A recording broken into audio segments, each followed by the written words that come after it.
তোমাদের মধ্যে অনেকেই আমাদেরকে বহুবার কমেন্ট করে জানিয়েছে যে দিদি ঘরটা একটু পরিষ্কার পরিচ্ছন্ন করে রাখো, তাহলে দেখতে ভালো লাগবে। এত সুন্দর করে ঘর করেছো কিন্তু এত নোংরা করে রাখো যে ঘরটা দেখতে ভালো লাগে না।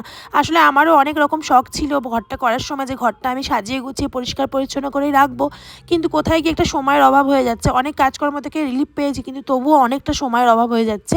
মেয়েকে দেখে ঘরে টুকটাক কাজকর্ম করে তারপর ভিডিও এডিটিংয়ের কাজ করে ভিডিও করে আমি অতটা ঘরটা গুছাতে পারছি না। আর তারপরে হলো এক্সট্রা করে আমাদের তো রাস্তার ধারে বাড়ি, তো প্রচুর ধুলো হয়। ঘর একবার ঝাড় দেওয়ার পরে কিন্তু তার 10 মিনিট 15 মিনিটের মধ্যে আবার সেম পরিমাণ ময়লা কিন্তু ঘরে হয়ে যায়। তাই জন্য ভাবলাম তোমরাও যখন বারবার করে বলছো আর ঘরটাও পরিষ্কার থাকছে না, ঘরটা অযত্ন হয়ে যাচ্ছে, সেই জন্য কিন্তু একটা জিনিস কিনেছি। এই জিনিসটা দেখো তো তোমরা চিনতে পারো কিনা, এটাকে কী বলে বলো তো?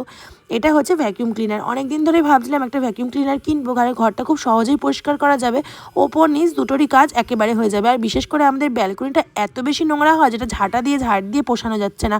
তার জন্য ভাবলাম যে সপ্তাহে 2 দিন কি 3 দিন করে যদি ভ্যাকিউম দিয়ে পরিষ্কার